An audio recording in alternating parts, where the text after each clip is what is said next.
진짜 비고 싶습니다.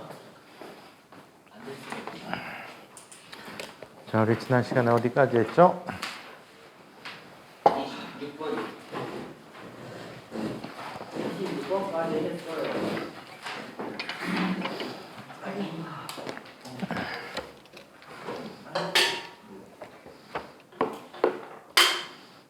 선생님, 네, 화학 질문해 주세요. 간단한 거는 불꽃 반응색이 나타나는 금속 있잖아요. 어떤 금속은 왜 안 나타나요? 이거 그 적외선이랑 기억이 안 나요. 자외선으로 나타나는 거. 이 불꽃 반응색이 나타나는 이유를 설명하라면 이유는 아는데요. 이유 왜 그래? 그 이온화 에너지가 검출되는 게 빛으로 돼서 그런 거 아니에요? 아니요.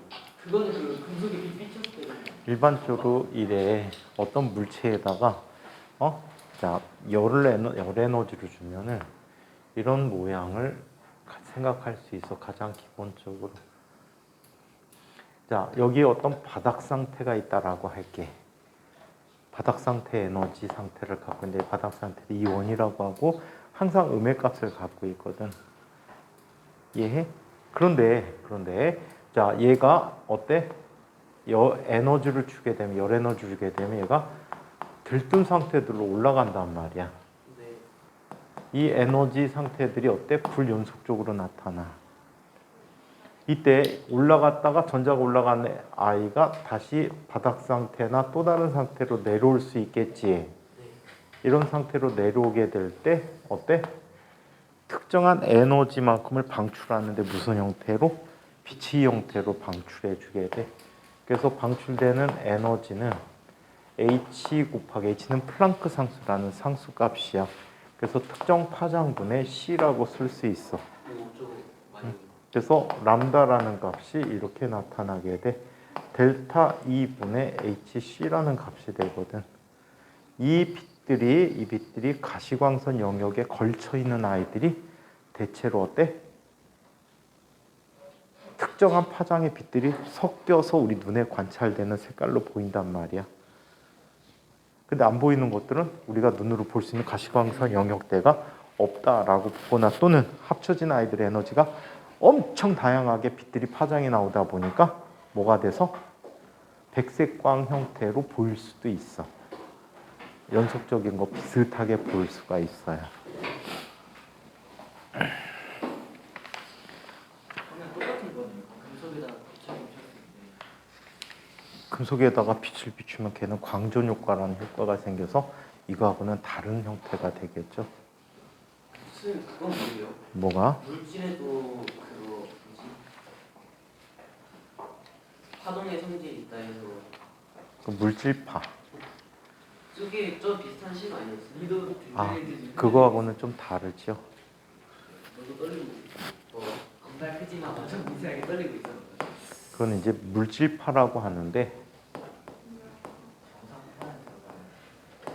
불절파도 영어로 메로 웨이브야.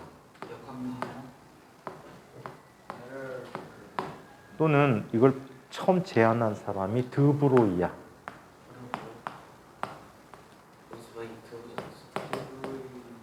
드브로이라는 분이거든. 그래서 이 드브로이 파라고도 표현해 주는데 이런 역사적 배경이 있어. 처음에 빛의 존재에 대해서 처음 생각한 사람은 갈릴레이야. 갈릴레이는 빛의 속도가 유한하다라는 것을 가정하고 그 과정으로부터 빛의 속도를 측정하려고 했어. 근데 이제 본질적으로 들어가서 빛에 대해서 처음 본질적인 성질을 밝히고자 노력한 사람이 뉴턴이야. 뉴턴은 빛이 입자의 성질을 갖고 있음으로써 반사와 굴절을 한다라고 설명을 해. 그래서 반사 법칙은 정확히 빛의 알갱이 성질, 즉 입자의 성질을 이용해서 설명할 수 있었고 정확히 반면에 굴절은 좀 엉터리 설명을 하게 돼. 굴절은 말이 좀 안 되는 설명하게 돼. 뒤쪽에 학원에서 파동을 할 때 할 거야. 그래서 이렇게 설명을 했는데 자, 이 뉴턴 시절 이후에 뉴턴하고 비슷한 시절에 하위헌스라는 분이 있었어. 하위헌스? 호이겐스인데 원래 이름이 호이겐스인데 한국에 오면서 하이헌스가 됐어. 아니요. 그래서 이 호이겐스라는 네덜란드의 물리학자는 빛이 파동의 성질을 갖고 있다라고 해서 호이겐스 원리라는 것을 이용해서 반사 법칙과 굴절 법칙을 다 설명을 하게 돼.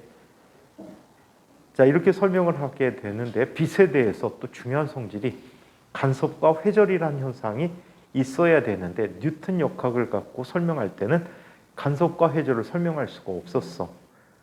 후에 영이라는 사람, 프리드만, 프레넬 프라우노프라는 사람에 의해서 빛이 파동설이 제기되어졌어. 그리고 이거를 입증하는 실험을 하게 돼. 그래서 빛의 간섭이라는 현상과 빛의 회절이라는 현상을 아주 말끔하게 설명을 해주게 됩니다. 그 이후에 1800년대 맥스웰이라는 사람이 나타나서 이 맥스웰은 그때 당시까지 밝혀졌던 전기 법칙과 자기 법칙을 다 집대성하게 돼. 그래서 20가지의 방정식을 만들어 놓고, 자, 이 20가지 방정식을 헤비사이드라는 사람이 4가지 방정식으로 줄여 놓게 돼. 그 결과 이 맥스웰 방정식을 정리한 결과 빛이 전자기파다라는 걸 밝혀내게 돼. 그리고 이 빛이 갖는 성질이, 즉 전자기파에 갖는 성질이 진공 중에서 빛의 속도와 같음을 확인하게 돼서, 자, 렌츠라는 사람이 이걸 직접 실험을 하게 되거든. 그래서 빛이 전자기파의 일종임이 확인하게 된 거야. 그래서 다 끝나는 줄 알았는데 이 헤르츠라는 사람이 전자기파를 발생시키는 실험 과정에서 광전 효과라는 걸 발견하게 돼. 광전 효과는 빛을 금속에게 쪼여 주었을 때 금속의 표면으로부터 전자가 튀어나오는 성질을 관찰하게 되거든. 이 광전 효과라는 성질을 파동의 원리를 갖고 설명하려고 해도 도무지 할 수가 없었어. 그때 새로운 가설을 내놓고 아인슈타인이 이 현상을 설명하게 되지. 그 업적으로 1905년에 노벨 물리학상을 받게 돼. 이게 광전 효과라는 실험이야. 그래서 빛의 파동설이 제기되어졌어. 빛의 입자설이 다시 제기되어진 거야. 입자설 아니면 그 광전 효과를 설명할 수가 없었거든. 그 이후에 빛의 본성은 입자의 성질도 갖고 있고 파동의 성질도 갖고 있다라고 주장을 하게 되지. 그 이후에 드브로이라는 사람이 나타나. 1920년대. 자, 1920년대 초반만 해도 이 사람은 대학원생이야. 근데 이 사람이 집안이 장난 아니야. 쭉 올라가면 6대조 할아버지인가 7대조 할아버지가 왕자야. 왕의 아들. 왕의 아들은 유럽에서 자기를 주지. 어떤 자기를 주니? 듀크. 공작이란 자기를 준다고. 지금 찰스 2세 왕도 원래 듀크 오브 웨일즈였어. 웨일즈의 공작이라고 불렸었거든.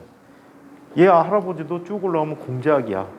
옛날에 왕족이다 보니까 돈도 많고 집안도 빵빵하잖아. 무시할 수 없는 집안.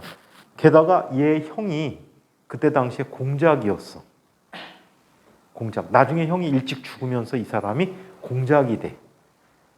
근데 프랑스에서 공작에 대한 모든 대우를 해주는 법들이 다 없어졌던 그 이유야.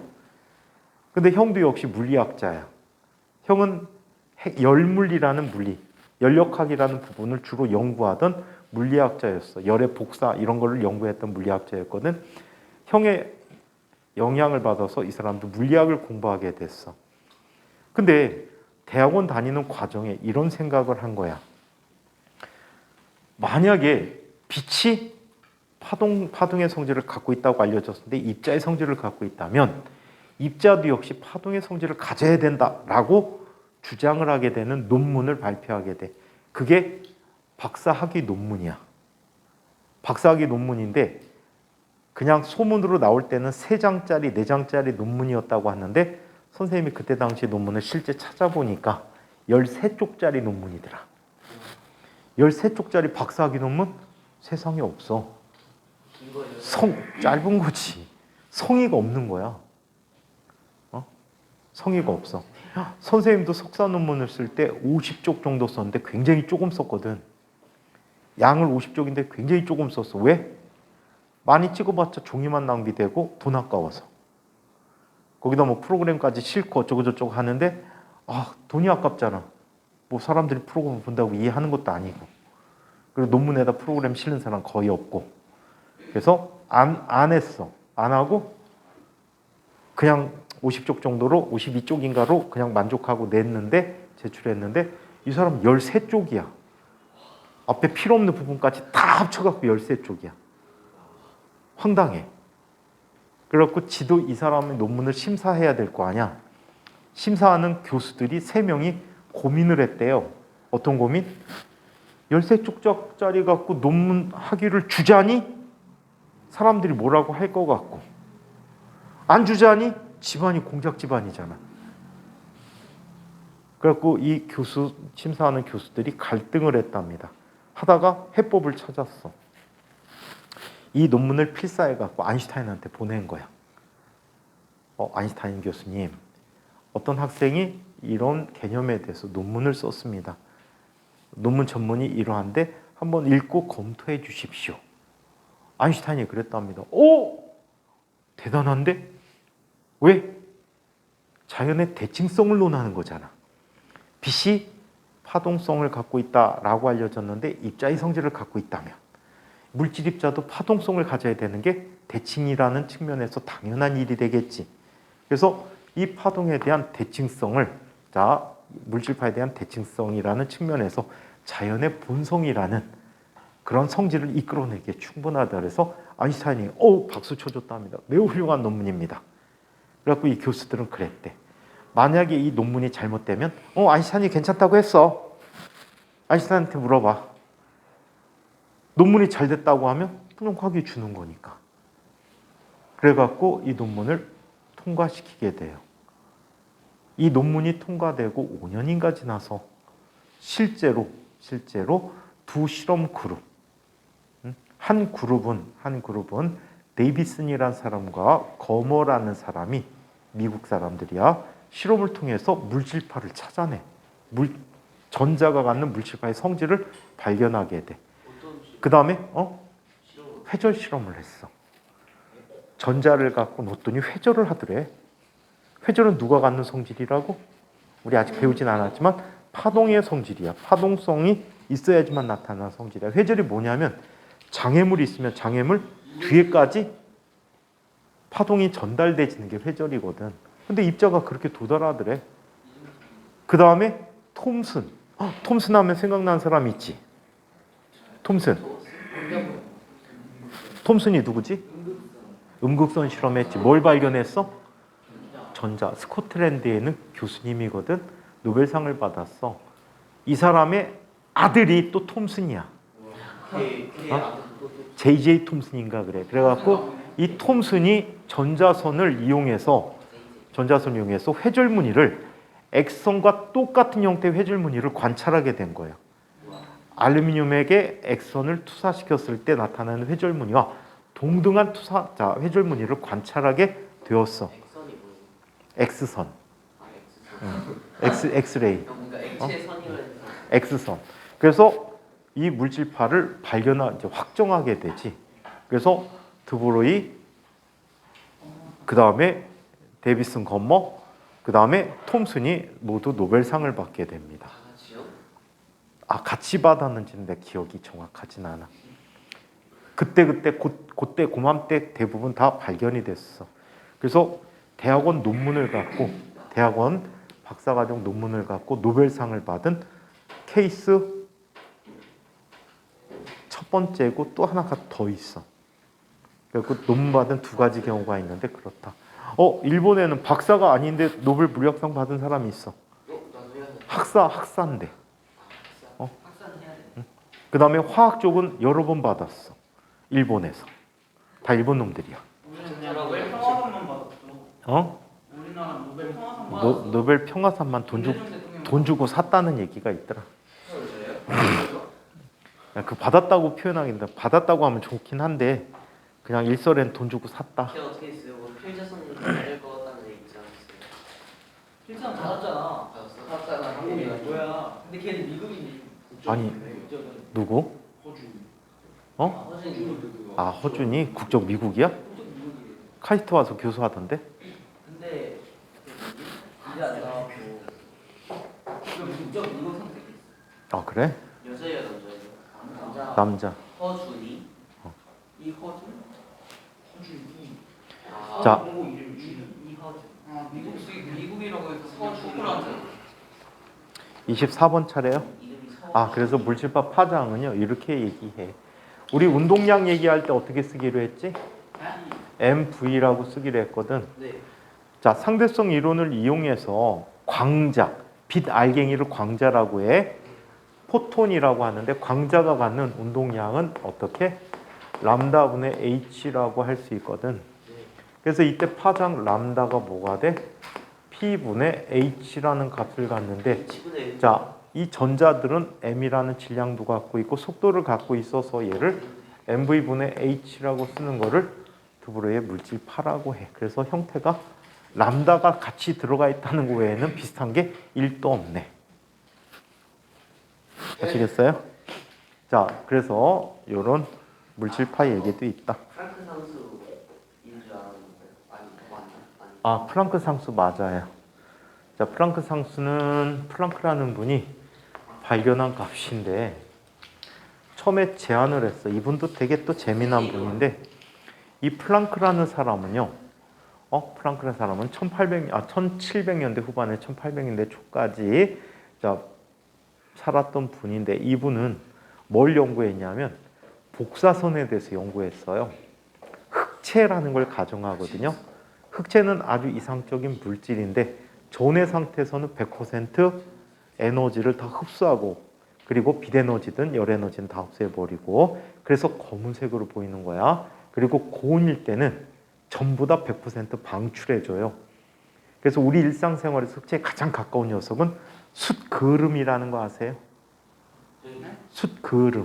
네. 가마솥 같은 데 밥을 하려면 주로 나무를 떼서 밥을 하거든. 보면은 근데 나무를 떼서 밥을 하다 보니까 산소 공급이 잘 될까 안 될까? 안에 화덕에 산소 공급이 잘 안 돼. 산소 공급이 안 되면 얘들이 불완전 연소를 해요. 불완전 연소하면 CO가 생겨야 되지. 근데도 불구하고 산소가 더 부족하면 탄소가 유리됐다라고 해. 탄소가 떨어져 나와. C만 남게 돼. C만 남게 돼서 그 C가 어디에 있어? 솥이나 아니면 그 화덕 안에 붙어 있어. 그래서 가마솥 밑에 쑥 긁으면 시꺼먼 숯검둥이가 나오거든. 걔네들이 숯그름이야. 숯그름인데 여기서 생긴 숯그름을요 불을 이용해서 토치나 또는 라이터 같은 걸 이용해서 불을 딱 갖다 대면요 빨갛게 달아올라요. 그딱 떼버리면 다시 검해져. 얘네들이 우리 생활에서 볼 수 있는 흑체에 가까운 물질이고요. 태양도 흑체라고 해. 태양도 흑체라고 해. 검은색이라는 거는 모든 복사선을 흡수하기 때문에 검은색이 돼. 반면에 백체라는 게 있는데 백체는 복사를 안 해. 흡수하지도 않고 방출하지도 않아. 완벽한 검은색이 너? 완벽한 검은색을 승호는 마음까지 또 검으니까. 내 마음 파야. 그래서 그 흑체라는 거를 연구한 분이거든. 근데 흑체 연구에서 업적이 상당히 많은 사람들이 많아. 예를 들어서 드브로이 형도 그쪽을 연구했거든.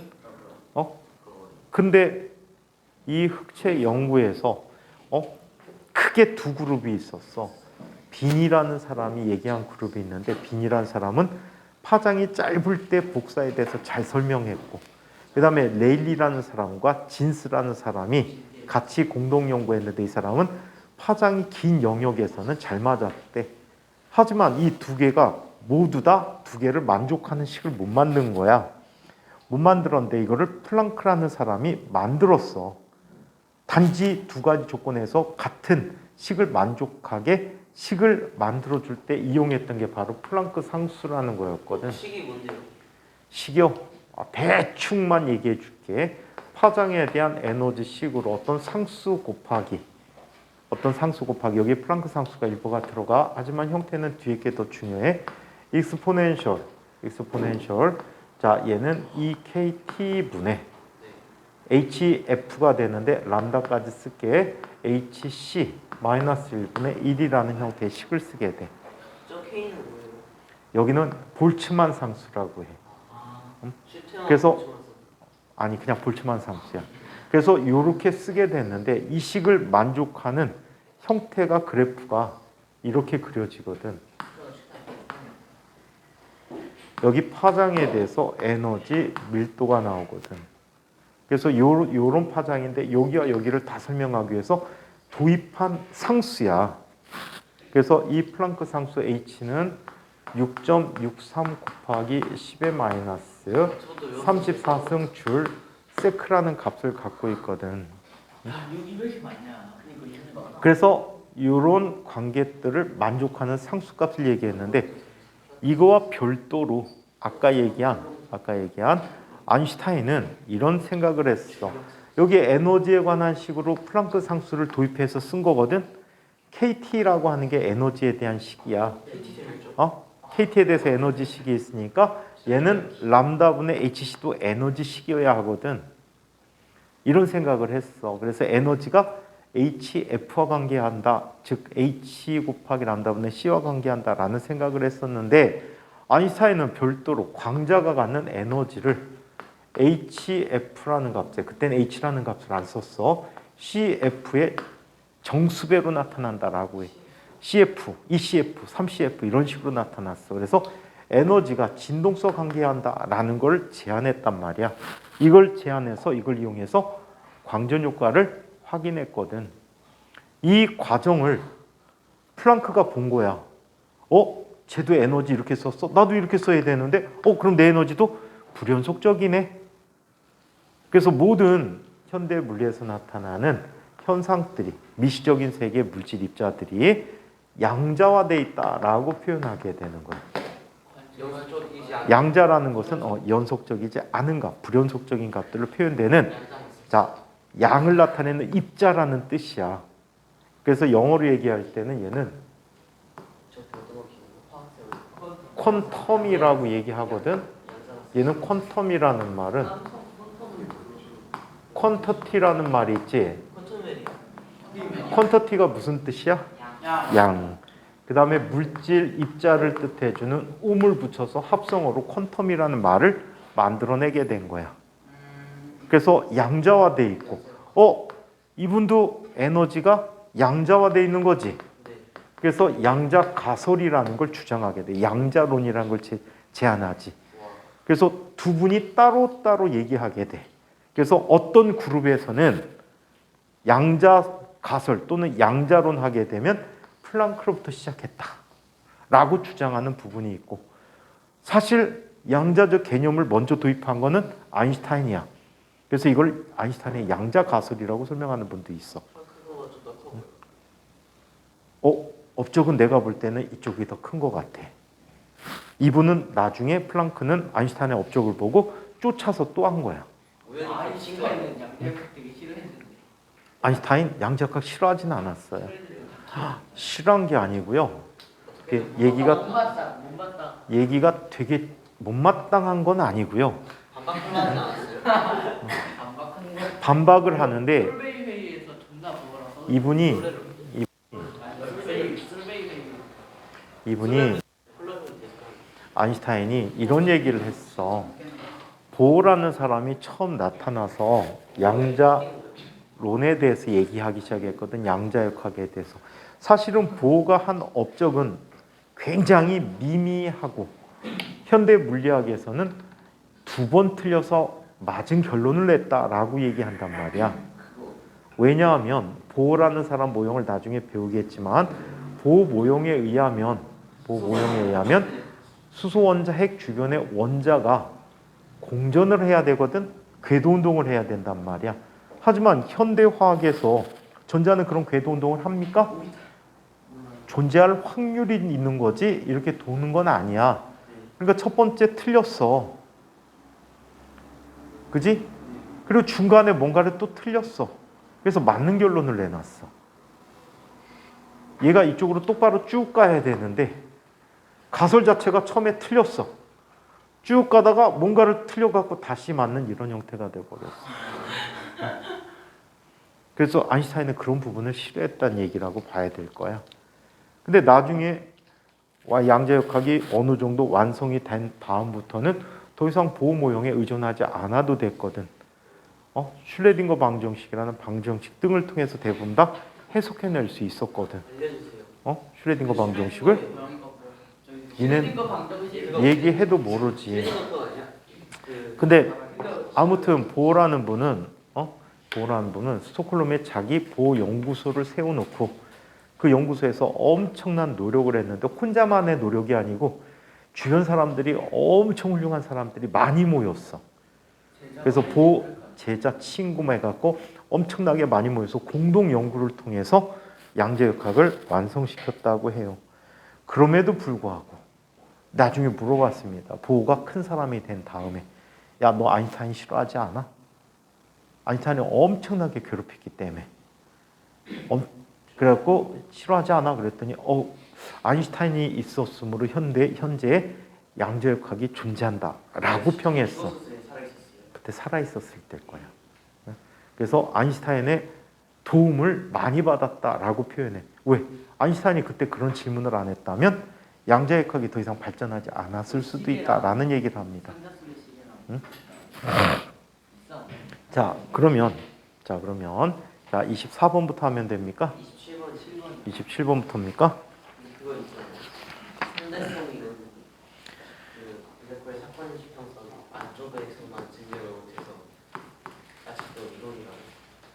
자, 뭐가 또? 상대성 이론이요. 아니야. 블랙홀 안쪽에서만 증명 못해서. 아니, 거기는 지금 중력에 의한 일반 상대성 이론이 적용되는 공간이야. 진짜요? 뭐가 안 되는 안 되는 건 없어 아직. 일반 상대론으로. 그럼 왜 아직 이론? 이론이잖아. 이론인 법칙이나 똑같으니까.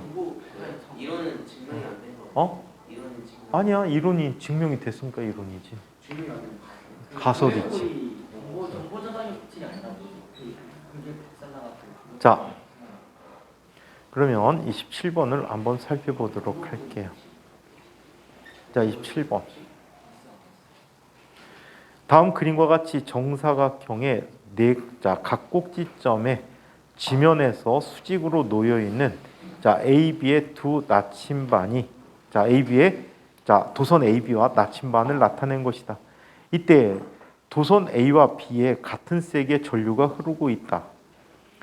나침반에 자침의 N극이 그림과 같이 나타났다라고 한다면 이때 도선 A와 B의 전류 방향으로 옳게 짝지은 것 단 지구자기장을 무시해보자라고 했습니다.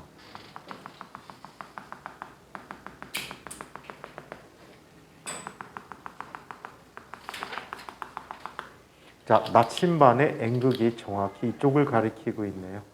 이쪽 방향으로 누가 있는 거지? 자기장이 있는 거지. 맞아요?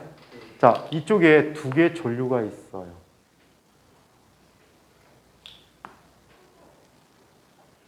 그렇다면 이 전류에 의해서는 항상 지름 방향의 수직한 방향에 자기장 형성되어야 되겠지. 그렇다면 얘는 어떤 방향? 이쪽 방향에 자기장을 형성해야 될 것 같아. 이게 누구 때문에 생기는 자기장이야? B 때문에 생기는 자기장이야. 그렇다면 어떻게? 이렇게 나타나는 거지. 따라서 전류는 나오는 방향이야. 반면에 이쪽에 있는 자기장은 이쪽 방향의 자기장을 가져야 되겠지. BA야. 그렇다면 이렇게 돼야 되겠네. 따라서 들어가는 방향의 전류를 가져야 되겠지. 그래서 A는 들어간다, B는 나온다가 답이 되겠습니다. 그래서 2번이 답이 되겠다.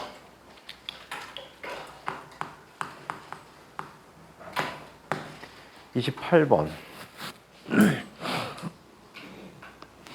그림과 같이 직선 도선을 나침반 위에 일정한 높이의 남북 방향으로 설치한 후에 직선 전류에 의한 자기장을 알아보려고 한다. 이에 대한 설명으로 옳은 것을 보기 위해서 모두 골라보도록 하자. 플러스 마이너스 구분이 가나요? 자, 위에서 아래로 내려오는 전류가 나타나겠네. 그치? 부호 표시는 그림에 보이니? 안 보이는데 빨간 단자에 연결된 걸로 보아서 위에서 내려오는 자 부분이 플러스인 듯해요. 자, 그렇다면 어떤 일이 생기나 보자. 현재 나침반이 이렇게 놓여 있어. 북쪽을 가리키는 거지. 이쪽이 북쪽이래. 근데 전류가 위에서 내려오고 있습니다. 위에서 전류가 위에서 아래로 내려오는 방향으로 나타났대. 이쪽 쭉 가면 빨간 단자가 연결돼 있네. 그림에서. 여기 원래 플러스 마이너스 써야 되는데 내 눈에 분해능을 갖고는 플러스 마이너스 써졌는지 안 보입니다. 써 있니? 네. 빨간 쪽에 플러스 써 있어? 아니 검은 쪽에 플러스가 써 있고요. 검은 쪽에 플러스 써 있어? 에이씨, 마이너스 아니야? 안 근데 이거 파란색인데 파란색이 아니고. 그러니까 뭐 형이 그막 그냥 안 써 있는데. 안 써 있는 것 같은데? 그럼 근데 플러스 비슷한 게 써 있는 것 같긴 한데. 그냥 짝대기예요. 근데 그냥 짝대기. 동글뱅이구나. 아마 빨가니까 플러스일 것 같아요.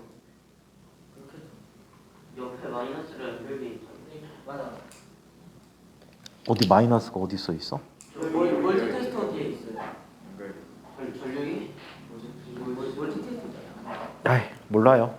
자, 내로는 전류를 갖고 있다라고 합니다. 시력이 2.0인 사람은 세상을 4K 맞을 뭐라고? 시력이 2.0인 사람은 세상을 4K 맞을 4. 김진원 4K 맞을 4K? 4K 김진원 4K? 4K? 아니 4Q? 4K 8K 그래서 시력이 2.0인 사람은 세상을 4K 맞을 거고 1.0인 사람은 보통 1080p 유튜브 선생님이 옛날에 몽골 사람하고 잠깐 얘기해 본 적이 있거든. 근데 몽골 사람한테 물어봤어. 진짜 눈이 그렇게 좋으냐고. 그랬더니 진짜 좋대. 망원경으로 이렇게 겨우 볼까 말까 한 데를 맨눈으로 보더라. 근데 궁금한 게요. 시력이 좋으면요 시야가 좁아요. 그거 뭔 상관이 있어? 시야가 좁아서 이렇게 확대하는 거 아니에요? 근데 그게 상상이 안 돼요. 여기 선생님 눈동자가 잘 보이면 이게 뭔가 이렇게 확대가 돼야 될 것 같은데 여기 옆에가 안 보이는 거 아니에요? 내가 시력이 그래서 어떻게 돼야 돼요? 선생님이 옛날에 그런 적이 있다. 선생님 친구들을 만나갖고 술을 먹었어. 근데 렌즈를 끼고 있어. 방학 때인데 오후 2시에 먹기 시작했거든. 오후 2시에 먹기 시작해갖고 밤을 새갖고 새벽 4시쯤이 됐어. 네. 14시간째 먹을 때쯤이야. 네. 와, 맛있겠다. 근데 갑자기 장난도 아니고. 강남 쪽에 있는 그 포장마차 되게 유명한 집들이 많거든. 네. 거기 가기로 했었는데 거기가 다 꽉 차갖고 그냥 그 언저리에 있는 실내 포장마차 집을 갔어. 그것도 사람 많더라고. 거기서 막 친구들하고 먹고 있는데 갑자기 눈이 노랗게 보여. 온 세상이. 그러더니 막 확대되는 게 아니고 점점 줄어들어가갖고 농대장. 앞에 있는 애 코밖에 안 보이더라고. 농대장이 이런 색 그거. 녹내장은 아니고 농대장 뭐예요 여기? 아마 죽었다 살아난 것 같아.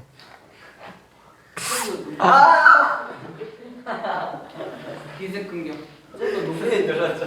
술 먹다가 그냥 죽었다 살아난 것 같아. 그래서 시야가 이렇게 갑자기 멀어져 농대장. 그 다음부터는 그렇게 무식하게 술 안 먹습니다. 자, 그러면 자기장이 이렇게 나타난단 말이야. 자, 그렇다면 지구 자기장에 의한 자기장 이쪽에 있지. 네. 비지구라고 할게. 그 다음에 전류 밑에 쪽이니까 얘는 오른쪽 방향의 자기장을 갖게 돼. 얘는 전류에 의한 자기장이야. 두 녀석이 합돼 버리면 얘가 나타난 자기장은 전체 자기장이 이 방향을 가리키겠네. 이해해요? 나침반이 가리키는 방향은 바로 저 방향이다. 한번 보자.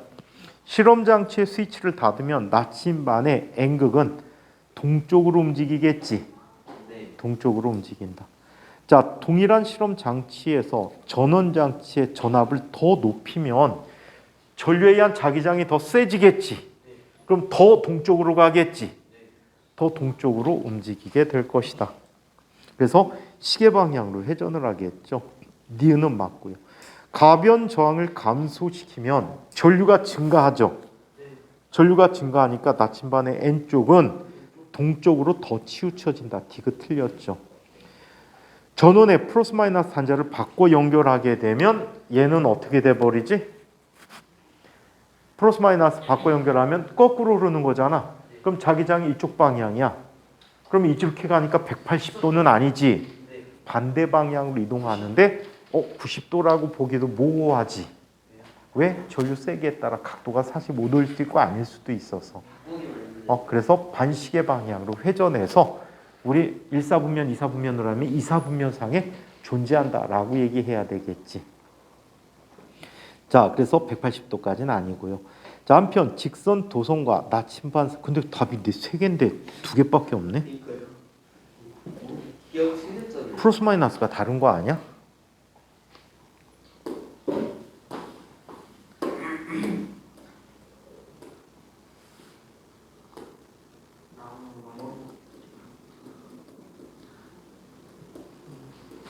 지구자기장 하는 거. 전류계 플러스 마이너스 맞는데 플러스? 빨간색이 잠깐만. 에이, 뭐 이래? 잠깐만. 아씨, 열받아. 빨간색이 마이너스다. 왜 빨간색을 마이너스로 쓰지? 자, 그러면 전류 방향이 반대가 되겠네. 귀찮아. 거기 위에 전류계에 플러스 마이너스가 표시돼 있었네. 그럼 얘는 이쪽 방향에 자기장을 가져야 되겠지. 네. 그러면 연태까지 다 거꾸로다, 그치? 네. 기역은 맞고. 서쪽으로 움직이고 맞고 얘는 반시계 방향이지. 맞고. 자, 그래서 그러면 얘가 답이 리가 되겠네. 기니디요? 기니리. 답이 없어 이것도. 기는 왜 맞아요? 아니다. 미. 미. 기디리. 기디요? 기디리. 답이 없. 잠깐만. 기가 왜 맞아요? 기 맞지? 리 틀리지? 네. 기디 맞지? 네. 리도 맞지? 이 틀리죠? 리 틀렸니? 180도 아니었지? 네. 자, 미가 맞겠네. 그래서 기디미. 바다미. 자, 2번이 가장 좋겠네. 그 전류계에 보면 빨간색에 마이너스라고 단자가 써 있네요. 플러스에서 마이너스로 하는 거 아니었어요? 플러스에서 마이너스로 가는 거 아니었어요? 플러스 단자는 플러스 쪽에, 마이너스 단자는 마이너스 쪽에 연결해 주거든. 그래서 저게 세 개구나. 예. 마이너스가 세 개고 플러스가 한 개여서 이렇게 바꿔끼는 거였잖아. 작은 거 붙였어, 큰 거 붙였어. 전력이. 근데 색깔 갖고 구분하는 건 안 좋아. 실제 모든 시험은 흑백으로 나오거든. 모든 문제는 흑백으로 나와. 그래서 플러스 마이너스 기호를 잘 찾는 게 중요할 것 같아. 그리고 그림이 너무 작아. 지금 안경 쓰고 핸드폰 찍어서 확대로 봤으니까. 진짜요? 그러니까 안경 쓰지 말고 핸드폰으로 선생님 오늘 플래닝 누구예요? 자, 29번을 봅시다. 다음 그림과 같이 전류가 흐르고 있을 때 A, B, C 지점의 자기장의 세기의 B를 자 계산해 보자. 얘는 같은 방향으로 지금 전류가 흐르고 있는 거지.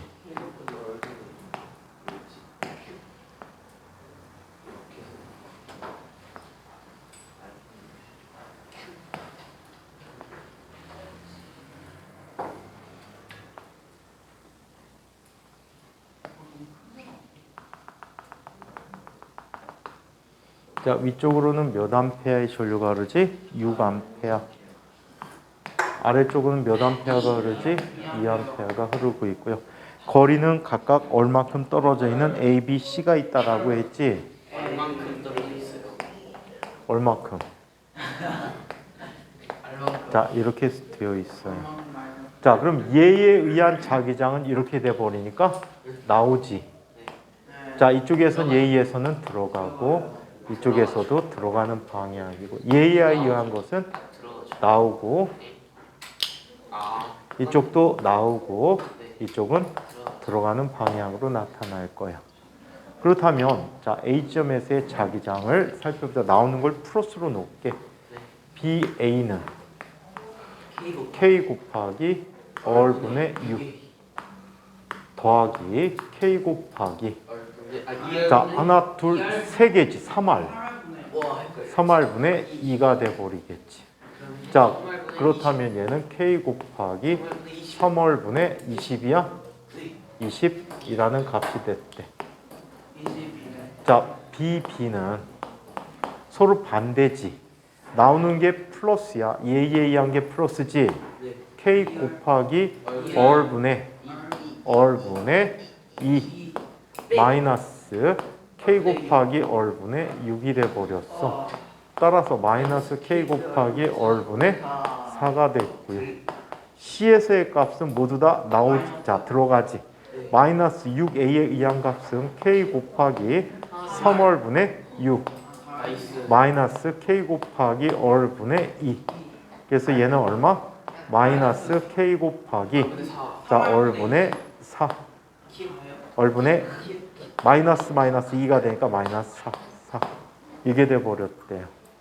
자 그렇다면 얘 크기의 B를 구하라고 했습니까?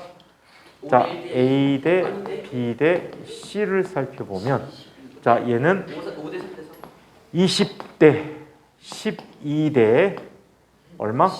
12가 돼버립니까?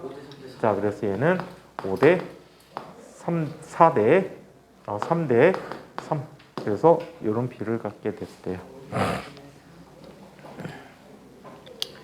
30번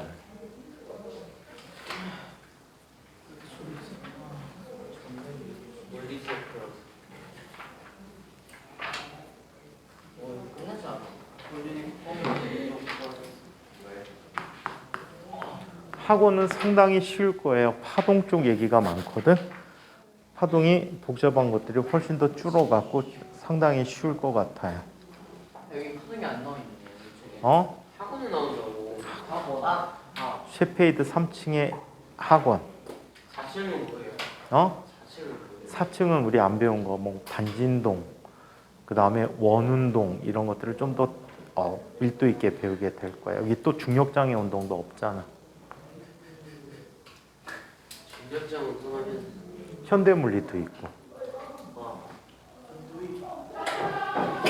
한번 가서 조용히 해달래. 짠데 한번 쳐주세요. 아까도 오래 조용히 하라고. 실패하고 조용히 하라고. 자, 이쪽에 지금 자 반지름이 R이에요. 자, 그리고 전류가 자 I만큼 흐르고 있어요. 자, 이쪽으로 흐르는데 얘 반지름은 얼마? 2분의 R이래요. 자, 이때 중심점에서의 자기장의 세기를 구하라고 얘기했죠. 얘는 이렇게 보면 돼. 세 부분으로 나눠주면 돼. 먼저 요 녀석이 있겠지.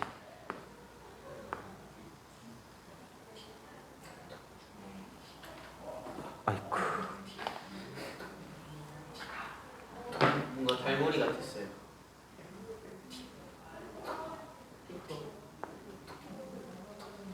쟤네 뭐 복권 당첨시키는 거야? 아이가 있어요. 메트로놈이에요. 자, 요거 더하기. 그럼 자기장이 어떻게 될까? 나눈 방향의 자기장을 갖겠죠. 네. 자, 그 다음에 자 직선 도선 부분이 있어요.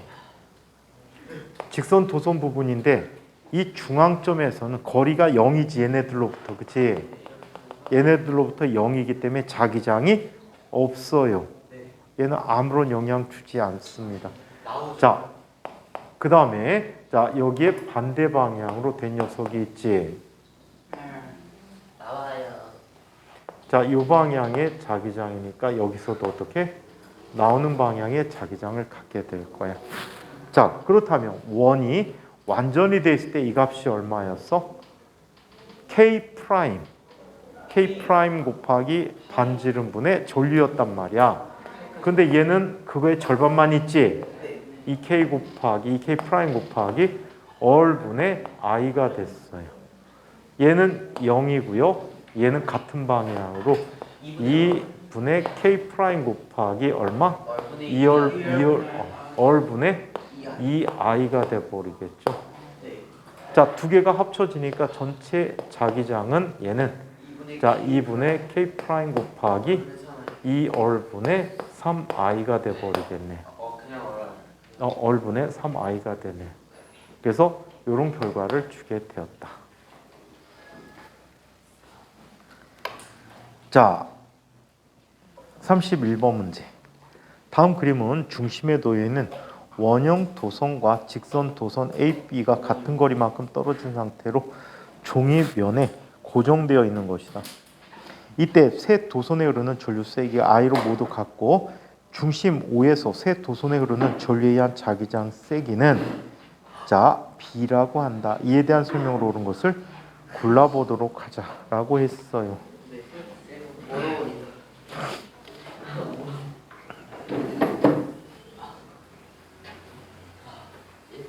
쌤 좋아하는 아이돌 있죠? 없어요. 여자 아이돌 좋아할 것 같으면 선생님이 마지막 아는 아이돌이 소녀시대야. 소녀시대 같은 거. 소녀시대고 그 이름이 나온 사람이. 난 야인시대밖에 몰라. 소녀시대가 몇 년 전인가요? 7년 전. 나 공정 프레이드 아인 그거 있잖아 그 사람. 그거는 아인 시대. 그 무너져 가는 거. 자. 공정 프레이드 아인 시대 쓰잖아. 두 녀석에 의한 전류가 지금 위로 올라가고 있어요. 지금 왜? 뭐지요? 자, 그 다음에 이쪽에도 어때? 무한장한 하나.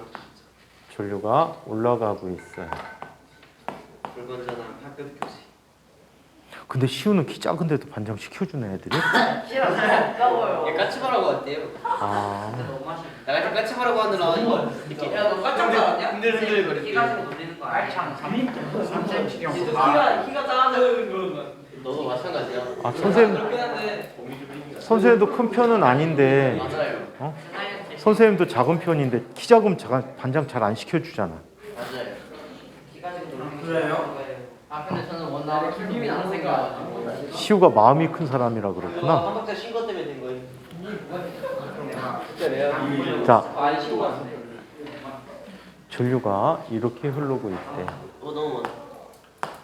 자, 그러면 얘에 의한 자기장 여기서 어떻게 되지? 들어가지. 얘에 의한 자기장은 나오지.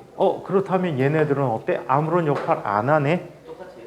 같은 거리에 같은 전류가 흐르니까 얘는 자기장이 0이야. 그럼 자기 자신에 의한 자기장이 얼마? 들어가요. 얘만 남는 거지. 어떤 방향으로? 들어가는 방향으로. 이게 B야. 네. 그렇다면 B라는 녀석은 얼마가 되는 거지? B라는 녀석은 얘 반지름이 어리니까 자 얘는 파이 곱하기 K라고 쓸게. 네. 파이 곱하기 K 곱하기 얼분의 I라고 할게. 이 K는 2 곱하기 10에 만나서 7승을 의미하는 그 K야. 자, 그렇다면 중심 O에서 자기장 방향은 지면으로 들어가는 방향이다. 맞죠? 두 번째, 도선 B에 흐르는 전류 세기를 2I로 하면 중심에서의 자기장 방향이 반대가 된다. 2I가 되면 바깥쪽 I에 의한 것은 어차피 영향 주지 않지. 따라서 얘는 전류 방향이 전류의 세기가 변한다고 자기장 방향 변하지는 않습니다. 계속 들어가는 방향이야. X. B구나. 미안해. 아우씨. 자, 맞아요. B로 하게 되면 B는 이 나오는 방향이 되지. 자, 나오는 방향의 자기장이 더 세지겠네. 그지? 그럼 그 세기가 얼마가 되니? K 곱하기 2얼분의 2I 마이너스 K 곱분의 2얼분의 I가 되니까 얘는 얼마? K 곱하기 2얼분의 I가 되지. 이 값은 이 값보다 어때? 작아요. 작지. 네. 작기 때문에 방향이 변합니까? 안 변합니까? 안 변한다라고 하죠. 얘는 안 변한다. 자, 원형 도선에 흐르는 전류 세기를 2배로 하면 자기장 세기는 2B가 된다. 맞죠? 2배가 되면 2B가 된다. 그래서 맞고요. 자, 도선 A에 흐르는 전류의 방향을 반대로 하여도 자, O에 OS의 자기장 방향이 바뀌지 않는다라고 했는데 반대로 하면 이렇게 되겠죠. 그때는 얼마가 돼? K 곱하기 2R분의 I 더하기 아 B가 방향이 바뀌는 거잖아. K 곱하기 얘는 2R분의 I가 되지. 그럼 얘는 K 곱하기 R분의 I가 되니까 바뀌어 안 바뀌어? 얘도 안 바뀌네. 그래서 안 바뀝니다. 그럼 옳은 것은 누가 옳습니까? 기하고 D가 옳죠. 답이 없어? 리도 맞죠? 아 바뀌지 않는다. 기디리. 다른 문제 어? 물리 수능 문제에서 네. 이게 난이도 상이에요 선생님. 이거? 이 정도도 안 나오지. 이 정도는 안 나오지. 어려워요 이거. 쉽게 만든 거 아니야? 한번 자기장 문제 한번 줘볼까? 쌤 진짜 겁나 웃기게 해주셔. 엄청 어렵다. 욕할 것 같아. 그거 뭐예요? 그 도선 얘기할 때막 U자 모형, Z자 모형 해가지고 뭐가 더 효율적인지. 어떤 게? 그냥 초전도체가 제일 아, 효율적. 그 뉴스 봤는데 20도에서 초전도 현상이 일어나는 게 됐잖아요. 20도? 네. 상온 20도? 상온 20도요. 헐. 그럼 엄청나게 발전한 거지. 저 뉴스 질문인데요. 뉴스에 나왔어요. 그 합성점 그걸로 보고서를 쓰려 하는데 어려운 거 한 개만 해주세요. 뭘로? 아무. 난이 적정 실험을 쓰는 어려운 거? 수업 중에 한 게 단데? 그건 취업을 하면서 그게 거의 다야. 어려운 게 없어요. 고등학교 과정까지 나오는 것 중에 그게 거의 다야. 아니면 델타 2i에 대해서 해보던가. 이런 모양의 저항을 이렇게 해석해서 할 수도 있다. 찾아볼게요.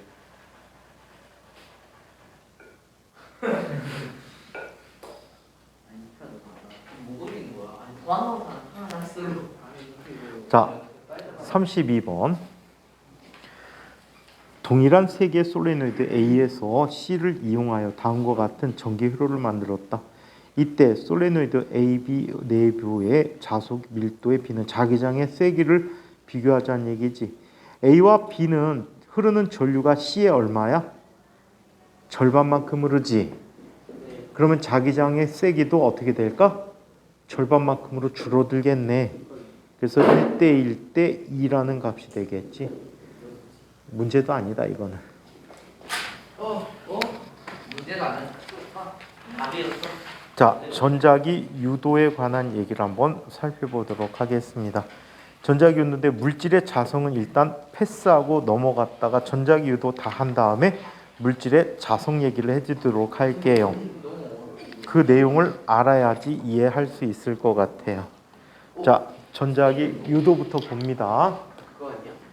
물질의 자성은 전자기 유도 다 끝난 다음에 할 거예요. 네. 그걸 알아야지 이해하기가 쉽거든요.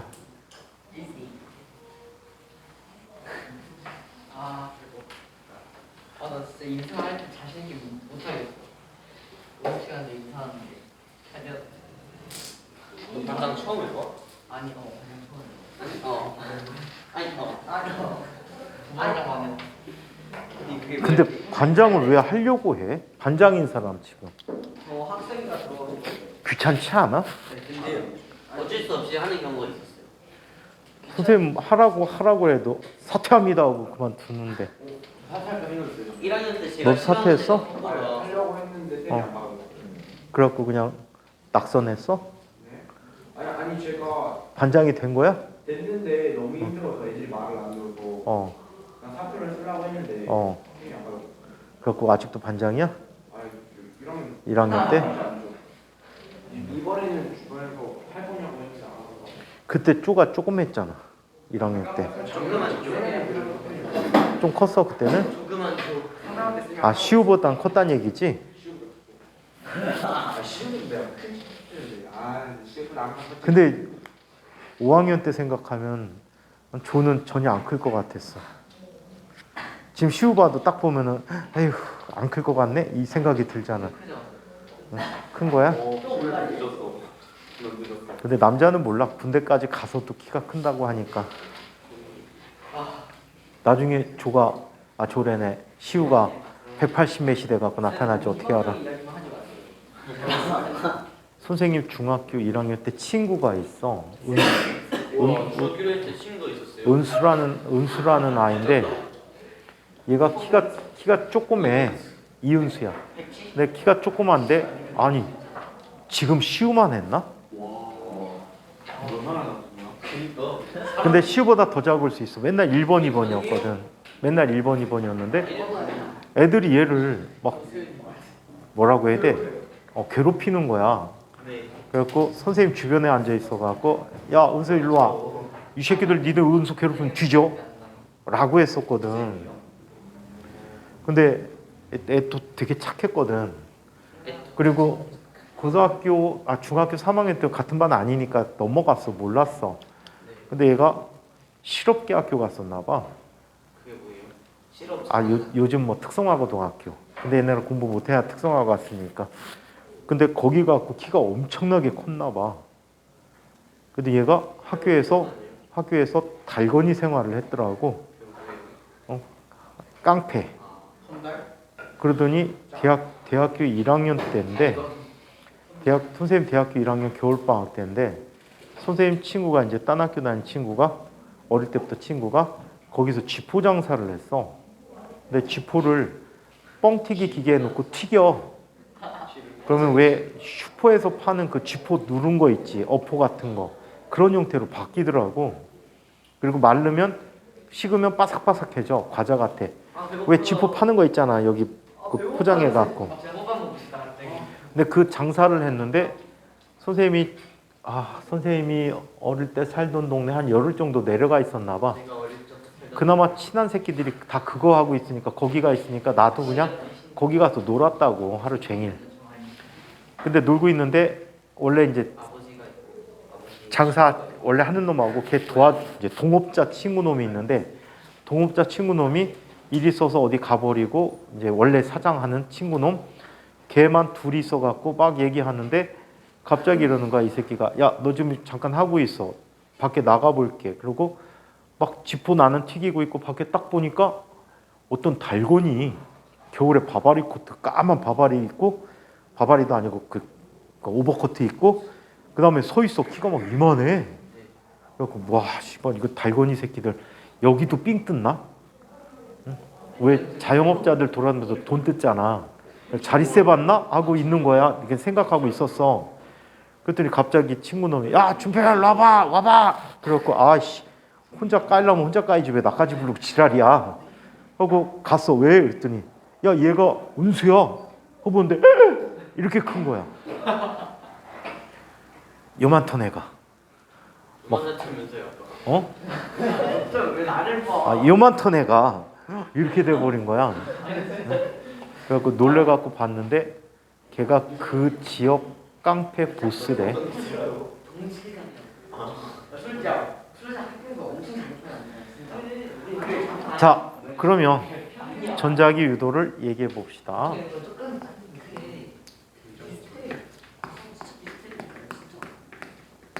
그 애들이 다 비정상인 거예요. 그게 대해서 정상이 아니야.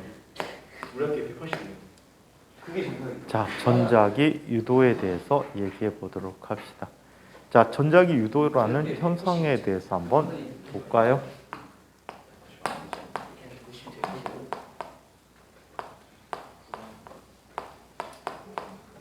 자, 전자기 유도에서는 패러데이라는 사람이 얘기한 패러데이 법칙과 렌즈의 법칙이 동시에 이야기되어야 됩니다. 자, 전자기 유도라는 현상을 한번 볼게요.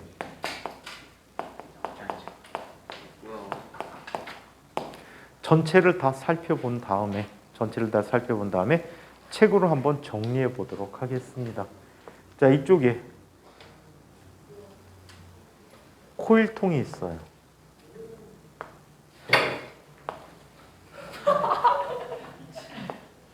선생님 중학교 때 맞고 다녔죠. 합성정 나와요? 합성저항? 네 나오죠. 그냥 직렬병렬만 나와. 아, 재밌겠다. 자, 이쪽에 코일이 있고 도선이 있어요. 코일이 있고 도선이 있어. 자, 이때 이 전구에는 자, 불이 들어올까 안 들어올까? 들어와요. 들어와요? 네. 이 상태에서? 네. 헉, 뭘까? 전지가 없죠. 저기 전지 아니야? 저기 전지 저거 전구요. 저기 전는 거야? 사랑에 배터리가 없잖아. 불이 들어올 리가 없잖아. 저기 제가 LED 고 저게 대탄인 줄 알았어. 자, 이때 자, N극을 가까이 가져가 봅니다. 이 코일통은 여러분들하고 똑같아. 청개구리야. 말 더럽게 안 들어. 가까이 되면 N극이 들어오는 걸 얘는 좋아할까 싫어할까? 싫어요. 싫어해. 청개구리 확퇴. 싫어하려면 위쪽으로 뭘 형성해야 돼? 청력. N극을 형성해야 되겠지. N극을 형성하기 위해서 전류 이렇게 흘러야 돼. 맞아요? 이렇게 흐르는 거야. 그러면 전류가 이 방향으로 지나가네. 네. 오. 이 방향으로 지나가면 이쪽에선 전류가 나오지. 플러스 극의 역할하고 이쪽은 들어가야 되니까 마이너스 극의 역할하는데 바로 얘가 전지의 역할하는 위치야. 그래서 얘네들을 기전력 자리라고 불러줘. 선생님 그럼 저렇게 있으면 무한동력 아니에요? 얘를 넣었다 뺐다 하면 아 얘를 뭐야? 이렇게 계속 어. 해야 돼. 뭐야? 안 해봤어 학교에서. 아니 나 그냥 가만히 있어도 된다는 줄 나 알았어. 학교에서 계속. 들어가야 된다고 했잖아. 자, 그래서 이걸 기전력 자리라고 하고 이렇게 생긴 기전력을 뭐라고? 유도 기전력이라고 불러. 자, 이때 흐르는 이 전류를 무슨 전류? 유도절. 유도 전류라고 합니다. 유전. 유도. 유도 전류는 어떤 방향으로 흐른다라고 해? 얘가 들어오는 걸 싫어하는 방향으로 흐른다라고 얘기합니다. 싫어하는 방향. 자, 이번에는 이렇게 한번 연결해 보자. 어디가? 근데 준모가 아플 리가 없잖아. 아 12. 아 중고 배 아파서 그게 싸다가. 영상 분리는 더더구나 없고. 걔 맞았을 거예요. 학교에서. 걔 삼성전에서 왔거든. 범이한테. 범이랑 싸. 아니 나 주먹 본 적이 없어. 범이랑 싸 똑같은데 머리를 찾은. 아니 오늘 본 적 없어 중고. 그럼 어제 뺐구나. 오늘 학교 자, 안 했지. 이번에는 N극을 잡아 빼봅시다. 어제도 못 봤는데. 이 코일은 N극이 나가는 걸 좋아해, 싫어해? 좋아해요. 좋아요. 싫어해야지, 청개구리인데. 스크를 현상이 다시 당겨야지 이제. 자, 스크를 현상. 못 나가게 당겨야 해. 왜 저래? 그치. 무조건 싫어해야 돼. 그러니까 걔들 계속 넣었다 뺐다 하니까 그게 발전기야. 그 넣었다 뺐다 하니까 전류가 이렇게 흐르다 이렇게 이렇게 그게 교류야. 자, 얘는 전류가 반대 방향으로 흐릅니다.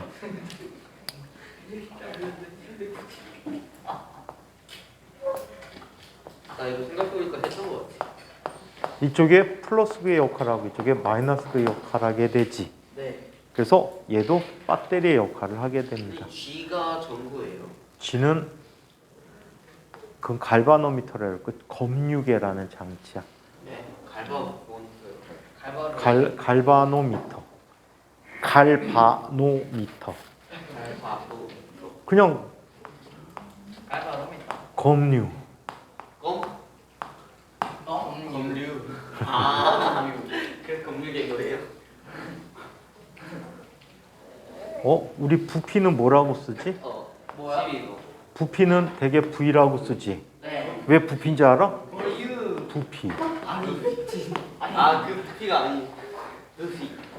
아, 그래서 저거 나요. 까먹었어. 마이크. 마이크를 넣었구나.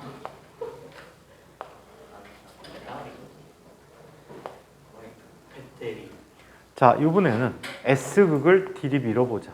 들이 밀어요. 싫어요. 안 돼요. 싫어요. 자, S가 들어오는 걸 애들 알아요. 싫어하죠. S극이 자. 행동해요. S극이 생기게끔 해줘야 돼요. 그럼 얘하고 전류 방향이 어때요? 같아요. 똑같아요. 12거. 자, 나오고 들어가니까 플러스 마이너스 그게 역할을 하게 되는 거지. 그렇죠? 자, 이번에는 S극을 빼요. 12. 싫어요. 안 돼요. 싫어해요인데 왜 안 들어가요? 해요.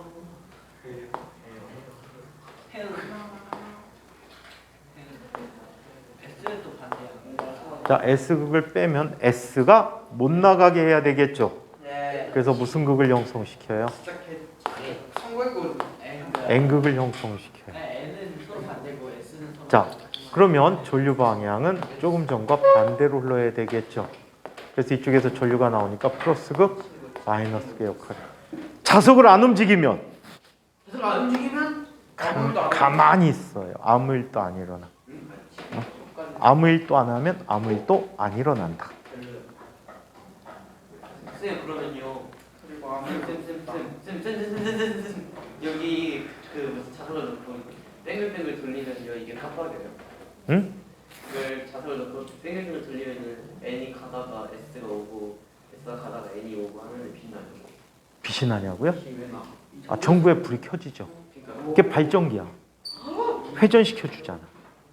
이 발전기를 개발했어. 그럼 아직 개발 안 했어. 설계만 했어. 설계했어. 이미 발전 자, 몰랐잖아. 그래서 이런 전자기 유도라는 현상이 있다. 이거 관계된 거 유튜브에 굉장히 많은데 애들이 여러 가지 실험을 많이 하더라. 자전거에 저걸 넣어. 어? 자전거에 저걸 넣어서 전류 연결한 다음에 핸드폰에 저거를 심지어 교류해서 어떻게 준 거야? 자, 그래서 어떻게 진비를 봐?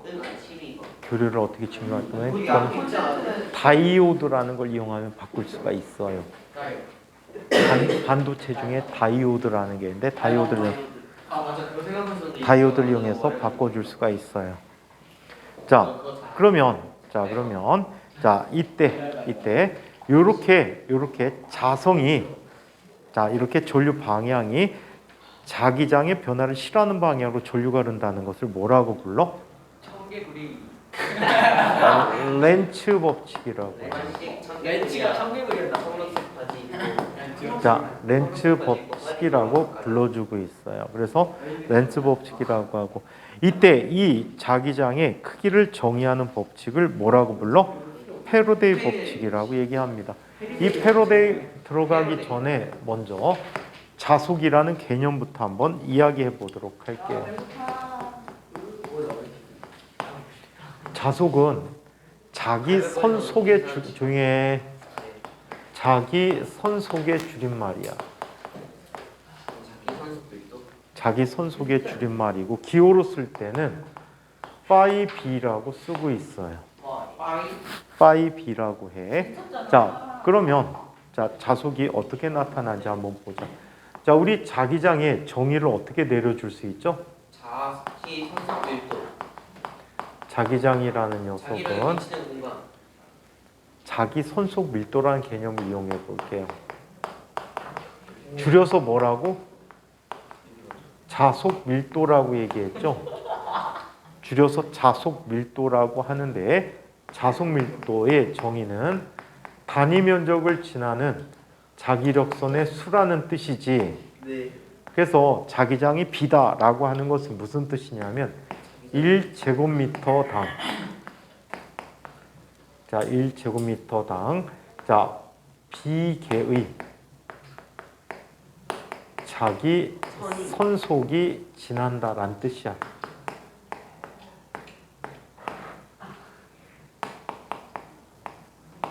라고 얘기해 줄 수가 있어요. 여기에 조는 왜 멍 때리고 있어? 조냐? 이조 조냐? 좋아하냐? 졸지 마. 멍 때리지 마. 자, 그러면 이쪽에 이 자기장 B가 있다라고 하는데 B에 수직한 어떤 면이 있어. 이 면의 전체 넓이를 A라고 하자. 그럼 1제곱미터를 살펴보면 너는 범인은 원장 선생님 아니길 다행으로 생각해라. 원장 선생님이 제일 싫어하는 게 학원 내서 껌 씹는 거야. 너 껌 씹었어? 걸리면 뒤지게 맞는다. 진짜요? 쫓겨나. 껌 씹다 걸리면. 아까 원장님 보러 갔다 왔지. 정전세 보러 갔다 왔죠. 자, 얘는 1제곱미터가 여기 있어. 그러면 거기에 B개가 지난데 네. 그럼 A라는 면적 속에 몇 개가 지난데? 파이 B가 지나는데 한번 보자. 비례식이니까 1제곱미터당 B개가 지나는 거지. 네. 그러면 A제곱미터에는 몇 개가 지나? A, B. 파이 B가 되겠지. 따라서 이 경우 파이 B는 얼마가 돼버리니? B 곱하기 A. 단위는 어떤 단위를 쓰냐면 라지 W 스몰 b라고 하고 웨버라고 해요. 이렇게 여러 번. 자, 얘는 테슬라 제곱미터라고 표현해주고 있다라고 합니다. 저 뭐지? 뉴턴 퍼 세컨드. 자, 만약에 자, 이 녀석들을 이렇게 표현한다면 수직하지 않다라고 표현한다면 이렇게 나타내 준대요.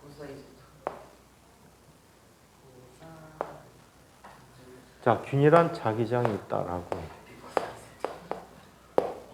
균일한 자기장이 있고 이 자기장에 비스듬하게 세타라는 각도만큼 이루어진 면이 있다라고 하자.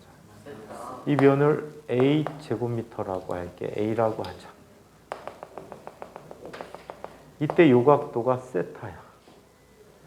자, 그렇다면 이 면을 지나는 모든 자기력선은 지금 노란색으로 표현한 이 면을 다 지나겠지. 자, 이 면적을 모두 다 지나게 된대. 이해합니까? 그렇다면 이 하얀 면적을 지난 녀석은 노란 면적을 다 지나는데 이 노란 면적이 얼마? A 곱하기 코사인 세타가 된다고 하지. 이걸 수학에서 정사형이라고 불러. 뭐라고? 정사형. 그림자라는 뜻이야. 바로 내린 그림자다. 자, 그렇다면 이때 자속 파이 B는 어떻게 되지? B 곱하기 A 곱하기 코사인 세타다라고 쓸 수가 있대. 오케이? 자, 단위 똑같이 웨버 또는 테슬라 제곱미터라고 한 단위를 써서 자속이라는 걸 표현해 준다라고 합니다. 자, 그러면 패러데이 법칙이라는 법칙 소개까지 하고 다음 시간에 패러데이 법칙을 활용해서 이야기해보고 책 얘기를 정리해드리도록 할게요. 자, 세 번째 패러데이 법칙.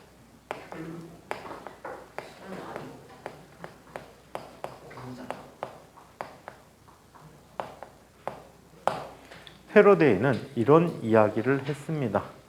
자, 패러데이가 한 얘기.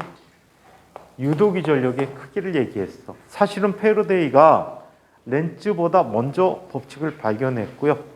저건 성질에 관한 건데 성질은 그렇게 궁금해하지 않았었어.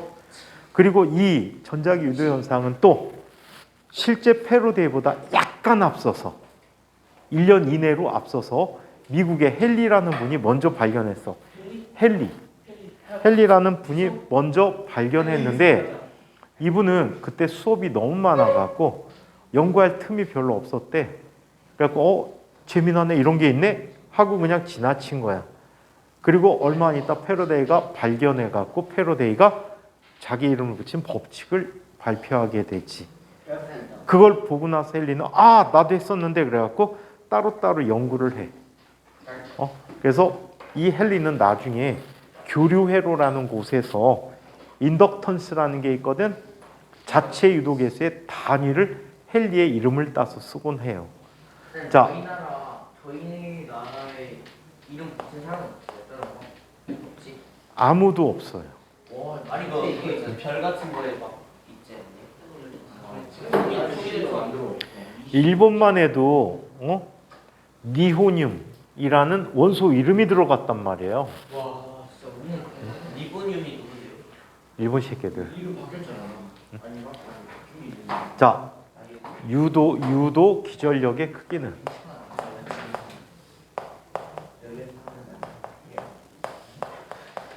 A는 N분의 F. 유도 기전력의 크기는 코일의 가운수에 비례하고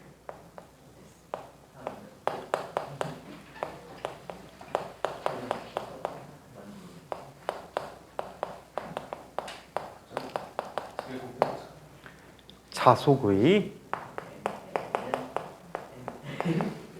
시간적 변화율에 비례한다.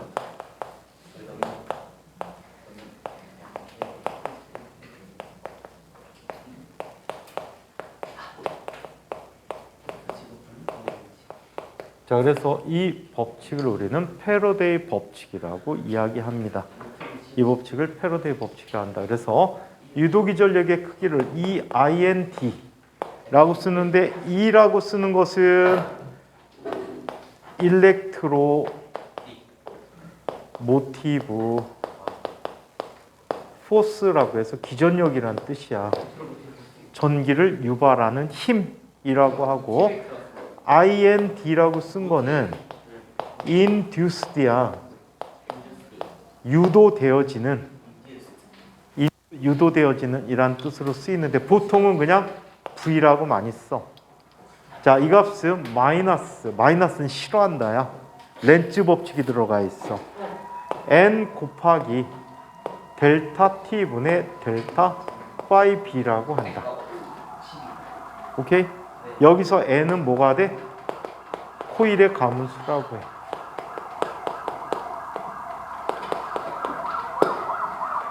오케이? 네. 자, 그래서 이와 같이 패러데이 법칙이라는 걸 소개했는데, 자, 이 다음 얘기는 다음 시간에 보도록 하겠습니다. 2046년에요. DW가 BW가라는 서행성이 지구에 떨어질 확률이 360분의 1이래요. 그럼 안 떨어지겠네. 근데 어쨌든 0.003의 확률이잖아. 어쨌든 그게 제일 크대요. 제일 큰 확률이래요. 0.3%면 안 떨어지지. 아 근데 그게 위력이 핵폭탄 한계래요. 그래서 잘 떨어지면 좋을 수도 있어요. 그거일 때는 0.1년 근데 일반 도시 60개가 정도 부실 수 있대요. 스페셜이 제일 낮아. 아마 일본이랑 0.036? 북한은 이렇게 걸치는 거지.